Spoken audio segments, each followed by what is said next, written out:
Et bien salut à toutes et à tous, aujourd'hui on se retrouve dans une nouvelle vidéo, une vidéo sur les pectoraux, sur le développement des pectoraux, donc un training pectoraux.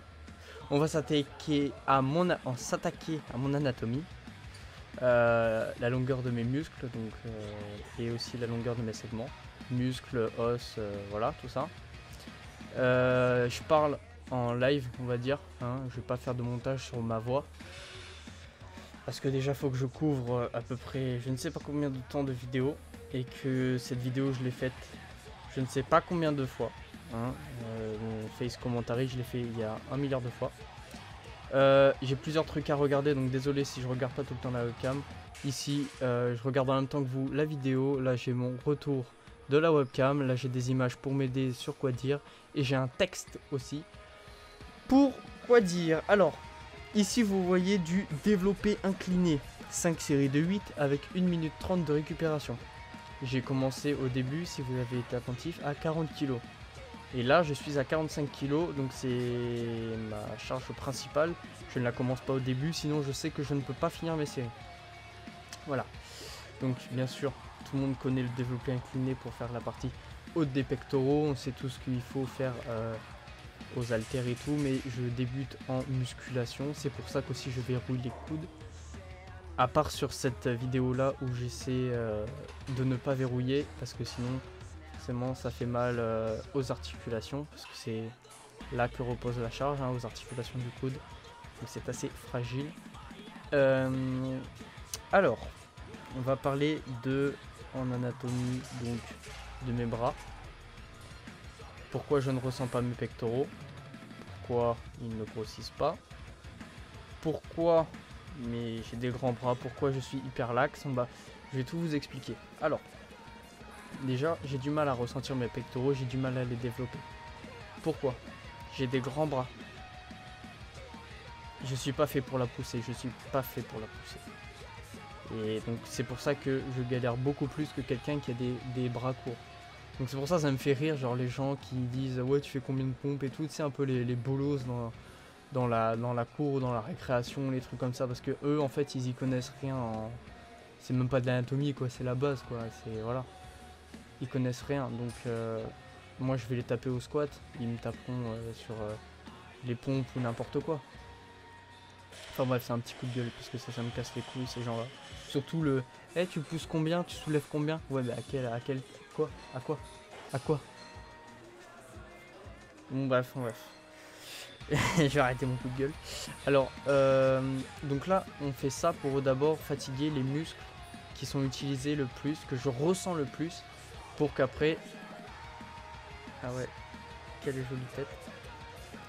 Voilà, il y a la madame qui va parler. Voici Eden quand il pense à sa vie, non je déconne. Il avait trop mal au triceps et deltoïdes.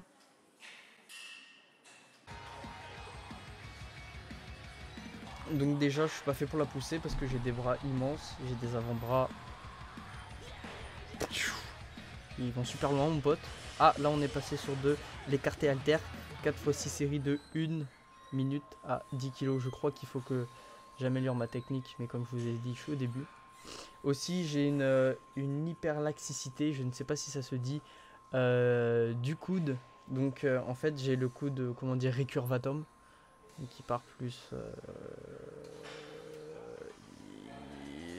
voilà. Voilà. De toute façon, je vous mets des images. Donc c'est assez problématique quand je tends les coudes quoi. Déjà les gens normaux c'est pire, mais alors moi c'est 10 fois pire. Donc on a fatigué d'abord avec le développé incliné, les triceps et les deltoïdes antérieurs, ce que je ressens le plus. Ensuite on passe sur de l'écarté, donc là c'est pour faire la partie sternocostale, la partie médiane surtout. On peut voir que j'en chie un peu.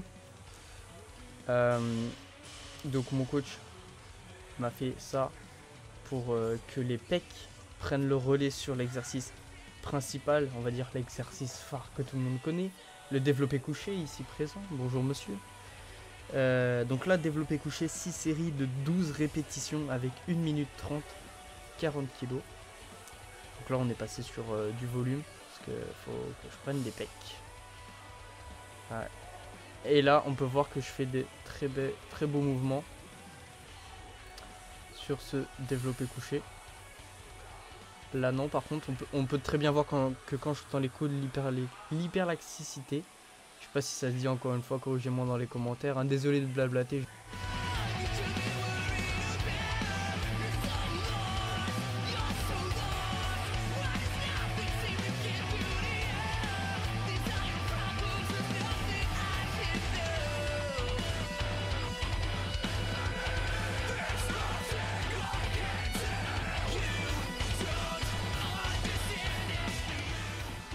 Du temps que je vais bien ressentir mes pectoraux.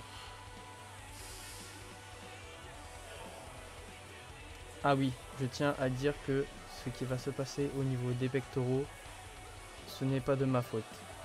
Sur le développé couché, il va se passer des laideurs que je n'assume même pas. Hein, qu'un pratiquant de musculation expert va me dire mais qu'est-ce que t'as fait? Qu'est-ce que t'as fait? Oh putain. Enfin bref, tout ça pour vous dire que je trouve que j'ai un retard au niveau des pecs. La poussée, c'est pas fait pour moi. Mais il faut que je les développe. Surtout, faites-le à l'enfance, quand vous êtes ado, enfant. Développez tous vos points faibles. Mollets, dos, je ne sais pas quel est votre point faible. Parce que comme vous le savez, on a une mémoire musculaire. Et quand on fait de façon du sport à l'enfance, les muscles travaillés seront beaucoup plus actifs plus tard. On prendra beaucoup plus facilement de ce qu'on a fait plus tard. Vous verrez dans cette vidéo aussi à la fin, je vous ai mis un petit bonus, j'ai déjà fait une vidéo dessus.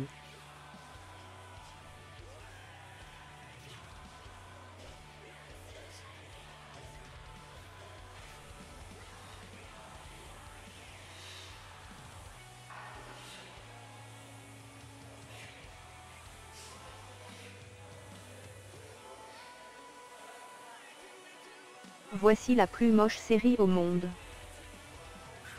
Au niveau des muscles ou alors un problème osseux ou oula, ah oui, ça c'est très moche. Ça c'est très moche. Ou un oubli de nerfs ou de tendons, je sais plus trop quoi. Qui est dû quand on est enfant, hein, on peut pas tous l'avoir. Et souvent ça arrive chez les gens qui ont une forte souplesse. C'est vrai que moi j'ai aussi les genoux récurvateurs, mais c'est vrai que ça m'avantage plutôt pas mal. Après j'avoue, j'aurais préféré ne pas l'avoir, mais bon, on est comme on est, faut s'accepter. Donc là, magnifique développé couché, j'avoue, il est plutôt beau. Donc là c'est une séance qui va vraiment vous épuiser, parce que là vous voyez qu'il n'y a que des charges libres. Vous allez voir après, hein, que des charges libres, souvent polyarticulaires. Je vais rappeler la définition de polyarticulaire. Donc c'est un mouvement de musculation qui utilise plusieurs articulations. Donc c'est fait pour le gain musculaire. Ça épuise aussi beaucoup plus les tendons et les articulations. Tout sur ce que je fais là, ça pique. Oh là là. Putain, pourquoi je fais ça? Quand je me regarde, j'ai envie de me tuer. Quand je vois que presque à chaque fois, je verrouille les coups. Désolé pour le cadrage. Dips, donc du 5 x 10 ou alors des pompes 5 x 12. Bah après vous adaptez, hein.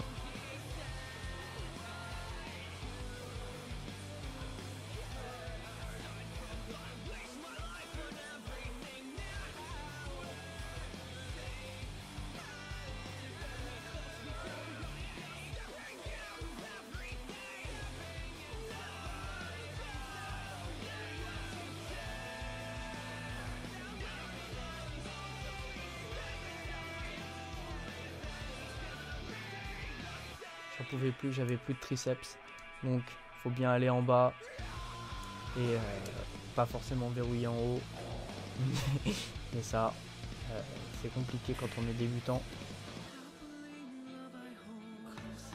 Regardez-moi cette beauté, le mec fait des dips et ses énormes mollets se contractent.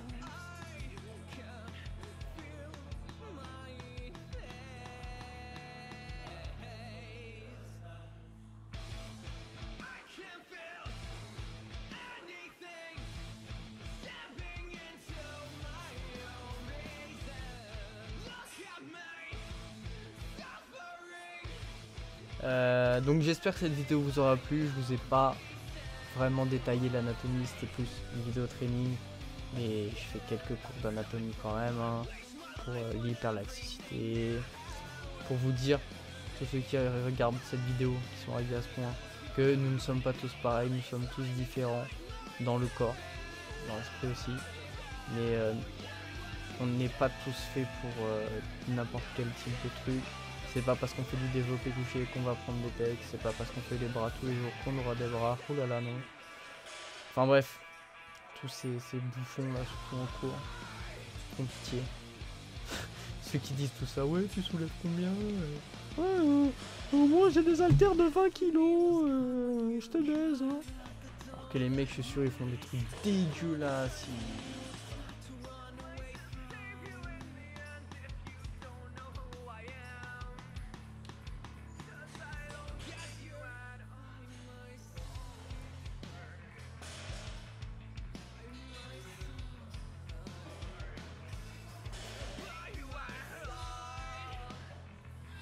Donc là on voit pas mais j'ai un poids de 8 kg. Donc là on est passé sur de l'unilatéral pour les mollets. Hein, parce que les mollets c'est la vie. C'est génial. Non puis de toute façon faut muscler tous les muscles. Hein. Sinon bah, ça prévient les blessures. Ça permet d'avoir un physique harmonieux. Développement de testostérone, bref. C'est tout quoi. Faut tout muscler quoi.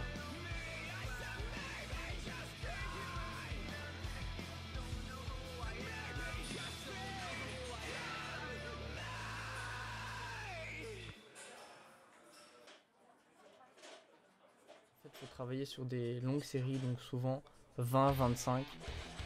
Là on peut se lester hein, pour l'unilatéral. Donc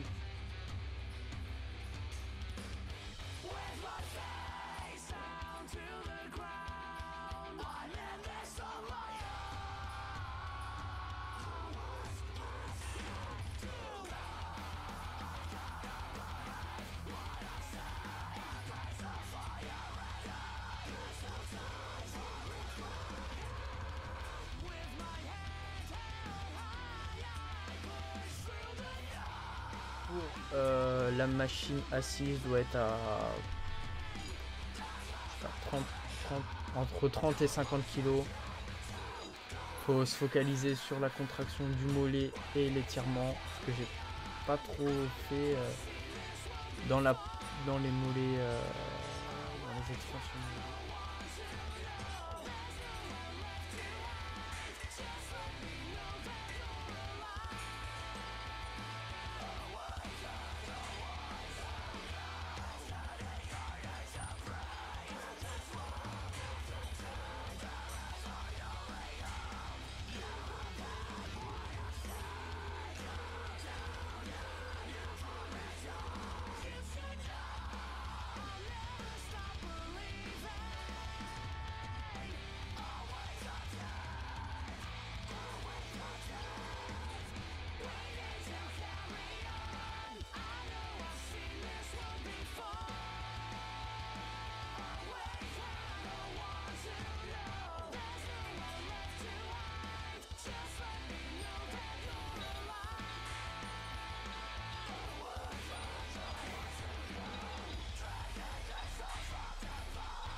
Pas trop comment l'appeler, c'est vraiment un mouvement de fin. Quand tu sens que ton mollet il est gorgé de sang, on peut voir même que j'ai des veines qui commencent à... ça pète, ça sort de tous les sens, hein. On sait pas d'où ça sort mais il y en a partout. Il y a des veines qui sortent de partout.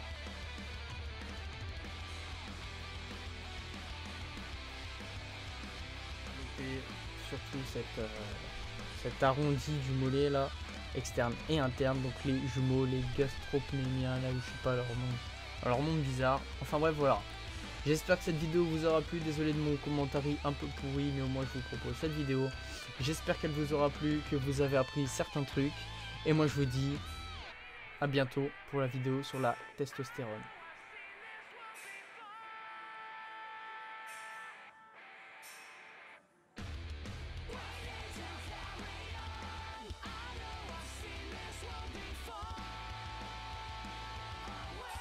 Ça pique, ça pique.